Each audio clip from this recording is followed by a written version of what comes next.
ప్రభుత్వం పలసబడిపోయింది. ఆయన కడుపులో ఉన్నదంతా కూడా ఇవాళ కక్కిండిగా, కక్కిందంతా కుక్కేసే. ఇవాళ రైతు భరోసా మీద చర్చ అంతా కూడా రాజకీయ ఉపన్యాసమే తప్ప రైతులకేమిస్తాడు, ఎప్పుడు ఇస్తాడు, ఎట్లా ఇస్తాడు, ఏ ఒక్క ముక్క కూడా చెప్పలే ఇవాళ రేవంత్ రెడ్డి గారు. అయితే ఇవాళ ఆయన ప్రసంగంలో కొన్ని అంశాలు క్విక్గా నేను చెప్పదలుచుకుంది ఏంటంటే, ఇవాళ ముఖ్యమంత్రి గారు మాట్లాడుతూ ఒక స్కూల్ కట్టిండ్రా అని ఇష్టమైనట్టు మాట్లాడండి. నీకేం తెలుసు? పోదాంపా, ఏ కాన్స్టిట్యున్సీకి పోదాం? కట్టిన గిరిజన గురుకులాలు చూపిస్తాం, కట్టిన మన ఊరు మనబడి పాఠశాలలు చూపిస్తాం. ఇవాళ ఎంత అభివృద్ధి జరిగిందో ఏ కాన్స్టిట్యున్సీకి పోయినా కూడా ప్రజలు చెప్పడానికి రెడీగా ఉంటారు. మాట్లాడుతూ ఏమంటాడు, ఫార్మాసిటీకి విలువైన భూములు సేకరించి అగ్గువకే మేము భూములు కేటాయించినామన్నాడు. నేను రేవంత్ రెడ్డి సవాల్ చేస్తున్నా, మేము ఫార్మాసిటీలో ఏ కంపెనీకైనా ఒక్క ఎకరమన్నా కేటాయించినామా? కేటాయించిందే లేదు, నువ్వు అగ్గు కేటాయించినావంటావు. ఇవన్నీ అబద్ధాలు కదా. అబద్ధాలు ఆడడానికి సిగ్గుండాలి. ఒక్క అబద్ధమా? నీ ఉపన్యాసంలో ప్రతి సబ్జెక్ట్లో నువ్వు అబద్ధాలే మాట్లాడినావు. I'm ready for open discussion. మాకేమో మైక్ ఏవైతివి, ఇక సభానాయకుడు అని ముఖ్యమంత్రి అని నోటికొచ్చినట్టు సొల్లు వాగుడు వాగిపోయినావు నువ్వు. ఫార్మాసిటీలో విలువైన భూములు సేకరించినమాట, అగ్గువకు కంపెనీలకు కేటాయించినమాట. ఎస్, నేను అడుగుతున్నా, బీఆర్ఎస్ పార్టీ అసలు భూమే కేటాయించదు. అగ్గువకు అనే ప్రశ్న ఎక్కడిది?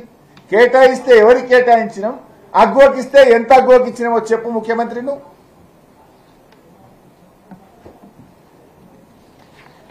ఈరోజు ఆయన మాట్లాడుకుంటా అంటాడు, రుణమాఫీ చేయొద్దంటున్నామట, మేము ఫీజు రియంబర్స్మెంట్ వద్దంటున్నామట. సిగ్గుండాలే మాట్లాడడానికి. ఫీజు రియంబర్స్మెంట్ ఇవ్వండి మహాప్రభు అని ముఖ్యమంత్రికి పలుసార్లు లెటర్లు రాసినాము, అసెంబ్లీలో మాట్లాడినాము, ప్రతిపక్షాలు మాట్లాడుతున్నాయి, విద్యార్థులు కొట్లాడుతున్నాడు. ఇవాళ ముఖ్యమంత్రి అసెంబ్లీలో ఎంత పచ్చి అబద్ధాలు ఆడతాడంటే, మేమట రేడియల్ రోడ్స్ వద్దన్నమాట, రుణమాఫీ వద్దన్నమాట, ఫీజు రియంబర్స్మెంట్ వద్దన్నమాట, త్రిబులార్ వద్దన్నమాట, సాగునీటి ప్రాజెక్టులు వద్దన్నమాట. నేను ఛాలెంజ్ చేస్తున్నా, మీరే సాక్ష్యం, మీడియా సాక్షిగా, రాష్ట్ర ప్రజల్ని కూడా అడుగుతున్నా, అసెంబ్లీ సాక్షిగా ఒక ముఖ్యమంత్రి ఇంత పచ్చి అబద్ధాలాడే ముఖ్యమంత్రిని నా జీవితంలో వినలేదు, చూడలేదు. ఎక్కడన్నా బీఆర్ఎస్ పార్టీ అన్నట్టుంటే ఒక్క రుజువు చూపియండి. మేము ఉల్టా రుణమాఫీ ఎప్పుడు చేస్తావు ముఖ్యమంత్రి? నువ్వు చేస్తే 15 ఆగస్టులోగా నువ్వు రుణమాఫీ చేస్తే నేను రాజీనామా చేస్తాను సవాల్ చేసిన. నేను రుణమాఫీ చెయ్యమని నీ మెడలు వంచే ప్రయత్నం చేసిన.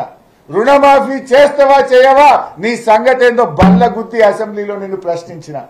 ముఖ్యమంత్రి ఎంత సిగ్గు లేకుండా మాట్లాడతారంటే, బీఆర్ఎస్ వాళ్ళు రుణమాఫీ చేయొద్దంటున్నారు, బీఆర్ఎస్ వాళ్ళు ఫీజు రియంబర్స్మెంట్ కట్టొద్దంటున్నారు, బీఆర్ఎస్ వాళ్ళు త్రిబులార్ రోడ్ వద్దంటున్నారు, ఆరోగ్యశ్రీ పైసలు ఇవ్వద్దంటున్నారు. ఇదే ఆ మాట్లాడేది. అసలు ఇది ఎట్లుందంటే చోరు ఉల్టా కోత్వాల్కు డాంటే అన్నట్లున్నది. ఇయ్యంది నువ్వు, ఎగబెట్టింది నువ్వు, మోసం చేసింది నువ్వు. ఈ మహాప్రభో ఇంకెప్పుడు ఇస్తావని రోజు నీ వెంటబడుతున్నాం కాదే. మేము ఇయ్యొద్దన్నాము, ఈ అభివృద్ధి మేము వద్దంటున్నామని ముఖ్యమంత్రి మాట్లాడితే అర్థం పద్ధం ఉండాలన్నా వద్దా? ఏమన్నా ఏం మాట్లాడుతున్నావు నువ్వు? ఒక్క ఆధారం అన్న ఉందా నువ్వు చెప్పేదానికి? అంటే ఆయన అన్ని కూడా చావు తెలివితేటలు. ఆయన భాషలో చెప్పాలంటే చావు తెలివితేటలు ప్రదర్శిస్తుండు. ఆరిపోయే దీపానికి వెలుతురు ఎక్కువ అన్నట్టు నీ పార్టీ ఎట్లా కథమైపోతుంది. నీ గ్రాఫ్ నీ ఏడాది పాలనలో పూర్తిగా పడిపోయింది. అందుకే నువ్వు గొంతు పెంచుకొని బిగ్గరగా మాట్లాడి ఏదో నేనున్నాను అని నీ ప్రజెన్స్ చూపించుకుంటే ప్రయత్నం చేస్తున్నావు. గొంతు పెంచినా, అరిచినా, గీ పెట్టినా, నువ్వు అల్లరి చేసినా, 2 గంటలు మాట్లాడినా తెలంగాణ ప్రజలు నిన్ను నమ్మరు. అయిపోయింది నీ పని. నీ చేతలతో చేయాలి తప్ప నువ్వు నీ మాటల గారడితోనో గొంతు చించుకుంటేనో ప్రజలు నిన్ను నమ్మరు. ఏంది నువ్వు చెప్పింది? అలా 2 లక్షల రుణమాఫీ మీద క్లారిటీ ఇయ్యలే, రైతు భరోసా మీద క్లారిటీ ఇయ్యలే, పంటల బీమా చేతులెత్తి పడేసింది అలా తుమ్మల నాగేశ్వరరావు. వానకాలంకు పంటల బీమా అన్నాడు, యాసంగికి వాయిదా వేసిండు. యాసంగికి పంటల బీమా అన్నాడు, ఇప్పుడు మళ్ళీ వచ్చే సంవత్సరం చూస్తా అంటుండు. ఇగో ఇది కాంగ్రెస్ తీరు. దొంగలకు సద్దులు కడుతురు మీరు. ఇవాళ ముఖ్యమంత్రి గారు టనల్ విషయంలో కూడా మాట్లాడిండు. ఎస్ఎల్బీసీ టనల్ అట 10 కిలోమీటర్లుండే బీఆర్ఎస్ లో 1 కిలోమీటర్ అవ్వలేదు అంటుండు అసెంబ్లీలో మాట్లాడి.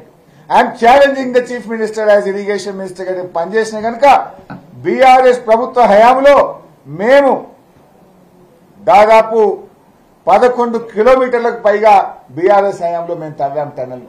ఎస్ఎల్బీసీ టనల్ 10 కిలోమీటర్లు ఉండే బీఆర్ఎస్ తవ్వనే లేదు అని మాట్లాడింది. 11.29 కిలోమీటర్లు ఎస్ఎల్బీసీ టనల్ ను బీఆర్ఎస్ హయాంలో తవ్వి చూపించాం. నల్లగొండ జిల్లాకు కాళేశ్వరం జలాలను తెచ్చి దాదాపు 2.5 లక్షల ఎకరాలు తుంగతుర్తి, కోదాడ, సూర్యాపేటలో పంటలు పండించి చూపించినాం. నిన్నగాక మొన్న నువ్వు నల్లగొండ పోయి ఇనాగ్రేషన్ చేసిన ఉదయ సముద్రంలో నీళ్లు పోయించింది బీఆర్ఎస్ పార్టీ. నువ్వు ఇనాగ్రేషన్ చేసిన మెడికల్ కాలేజ్ కట్టింది బీఆర్ఎస్ పార్టీ. అన్ని గోబల్స్ మాట్లాడుతున్నావు. నువ్వు ఒక్క అబద్ధం, ఒక్క నిజం కూడా చెప్పకుండా అన్ని అబద్దాలే ముఖ్యమంత్రి గారు ఈరోజు చెప్తా ఉన్నారు. ముఖ్యమంత్రి అంటుండు నల్గొండకు పోదామా, ఆలేరుకు పోదామా, భువనగిరికి పోదామా అంటుండు. పోదాం. ఈ మూసి బాధలకు కారణం కాంగ్రెసా కాదా, తెలుగుదేశమా కాదా పోయి అడుగుదాంపా. 50 ఏళ్ల కాంగ్రెస్ పాలన, 16 ఏళ్ల తెలుగుదేశం పాలనలోనే నల్లగొండ, భువనగిరి, ఆలేరు ప్రజల బతుకులాగమైనవి. దాన్ని బాగు చేసే పని మేం చేపట్టినాం. 4-5 వేల కోట్లు ఖర్చు పెట్టి కేసీఆర్ నాయకత్వంలో మూసీలోకి మురికి నీరు పోకుండా ఎస్టీపీలు పెట్టింది బీఆర్ఎస్. కాళేశ్వరం నీళ్లు తెచ్చి మూసీలో గోదావరి జలాలు ప్రవహింపజేయడానికి ప్రణాళికలు చేసింది బీఆర్ఎస్. పోదాంపా ముఖ్యమంత్రి గారు, లగచెర్ల పోయి అడుగుదాంపా. నీ కాన్స్టిట్యున్సీకే పోయి లగచెర్ల రైతులతో మాట్లాడదాం. వస్తానో కదా గన్మెన్లు లేకుండా. ఎస్, మేము కూడా వస్తాం. లగచెర్ల పోదాం. మూసీలో బాధితులు ఉన్నారు కదా, మూసీ ఎక్కడైతే నది ప్రారంభమవుతుందో అక్కడి నుంచి నల్గొండ దాకా నడుద్దాంపా. ఎప్పుడు పోదామో డేట్ పెట్టు. వస్తాం, మేము కూడా వస్తాం. ఎన్ని రోజులు నడుస్తామో నడుద్దాం. ఏదో అసెంబ్లీలో మైక్ ఉందని మాట్లాడు కాదు కదా. నీ తీరెట్లున్నదంటే కేవలం దబాయింపులతో నువ్వు ఇవాళ మా మీద ఇవాళ జులుం చేసే ప్రయత్నం చేసినావు. స్పీకర్ గారు కూడా అరే మా క్లారిఫికేషన్ మైక్ ఇవ్వమంటే కనీసం మైక్ కూడా ఇవ్వకుండా ఈరోజు సభను వాయిదా వేసుకొని వెళ్లిపోయిన పరిస్థితి చూశాం. అప్పుల గురించి మాట్లాడింది ముఖ్యమంత్రి గారు. మరి క్లారిఫికేషన్ మైక్ ఇవ్వాలి కదా. ఈ అప్పుల గురించి అయితే ఒక జోక్ అయిపోయింది బైసా. మీరు కూడా ఒక్కసారి పాత వీడియోలు తీసి ఈ మంత్రులందరూ ఎప్పుడెప్పుడు ఏమేమి మాట్లాడినో ఒక దగ్గరే చూపిస్తే కనీసం వాళ్ళకి సిగ్గన్న వస్తుంది. ఇప్పుడు పోయినసారి అసెంబ్లీ సమావేశాల్లో వైట్ పేపర్ తల దించుకొని డిప్యూటీ సీఎం గారి సభ నుంచి బయటకు పోయింది. Even I'm today ready.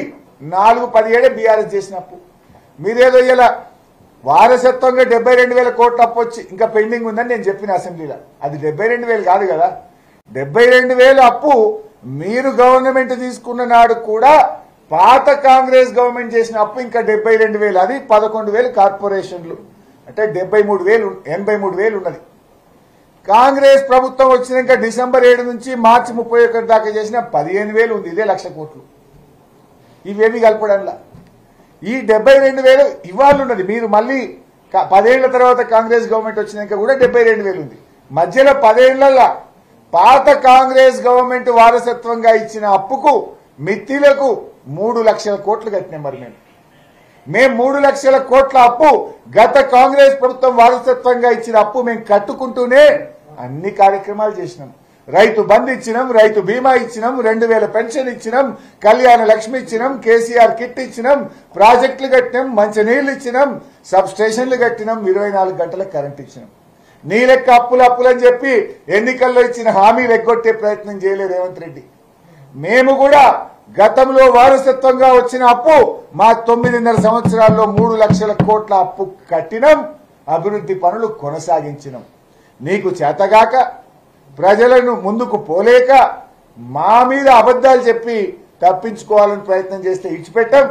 త్వరలోనే నేను ఇంకా డీటెయిల్గా మీ ఇంటలెక్చువల్స్ను, ఎడిటర్లను అందరినీ కూడా పిలిచి ఈ అప్పుల గురించి ఇంకొక ప్రజెంటేషన్ కూడా డీటెయిల్గా ఇచ్చి ఈ కాంగ్రెస్ ప్రభుత్వం చెప్తున్న అబద్దాలను బట్టలిప్పేస్తాం. కళ్ళగట్టినట్టుగా వీళ్ళ గోబల్స్ ను ప్రజాక్షేత్రంలో నిలబెడతాం. ఇకపోతే కాళేశ్వరం గురించి మాట్లాడింది. ఆయన ఏమంటాడు 50,000 ఎకరాలకే నీళ్ళు ఇచ్చినాం అన్నాడా లేదా? ఇయ్యాల ఇది నేను చెప్తలేను. ఇక ఇది ఈ ప్రభుత్వం ఇచ్చిన ప్రజెంటేషన్. కాంగ్రెస్ ప్రభుత్వం అధికారంలోకి వచ్చిన తర్వాత కాళేశ్వరం ప్రాజెక్టు దగ్గర మొత్తం మంత్రులు పోతే ఆడ ఒక ప్రజెంటేషన్ పెట్టి లైవ్ టెలికాస్ట్ వచ్చింది టీవీలలో. ఏముంది ఇలా కాళేశ్వరం ప్రాజెక్టులో మొత్తం కలిపి 20,33,572 ఎకరాల ఆయకట్టు వచ్చిందని ఇది కాంగ్రెస్ ప్రభుత్వం చెప్పిన లెక్క. ఇది కాంగ్రెస్ ప్రభుత్వం చెప్పిన లెక్క. ఇలా దేని కింద ఎంత వచ్చిందో ఉన్నది.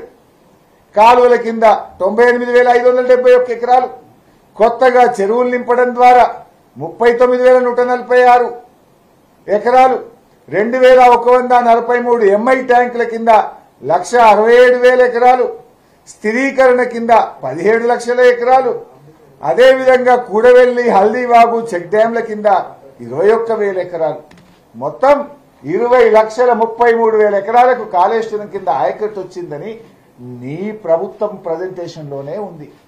ముఖ్యమంత్రి ఇలా అసెంబ్లీలో అంటాడు 50,000 వారింది. నోరా మోరా మాట్లాడుతందుకు కొద్దిగా సిగ్గన్ను ఉండాలి అబద్ధాలానికి. ఒక మంచినీళ్ళే కాదు కదా, మొన్న ఈ మధ్య ముఖ్యమంత్రి కోకోకోలా ఫ్యాక్టరీ ప్రారంభించిండు ములుగులో. అది ఎడికెళ్ళి వచ్చింది? It is the fall back of Kaleshwaram project. Kaleshwaram project నీళ్ల మీదనే కోకోకోలా కంపెనీ ఆడికి వచ్చింది కదా. ఆడ కొన్ని వేల మందికి ఉద్యోగాలు దొరుకుతున్నాయి కదా. ఇవాళ త్రాగునీరు ఇవాళ సగం ఉత్తర తెలంగాణకు కాళేశ్వరం ప్రాజెక్టులో కట్టిన మల్లన్న సాగర్ నుంచో, రంగనాయక్ సాగర్ నుంచో, గౌరవెల్లి నుంచో ఈ ప్రాజెక్టుల నుంచే కదా ఈరోజు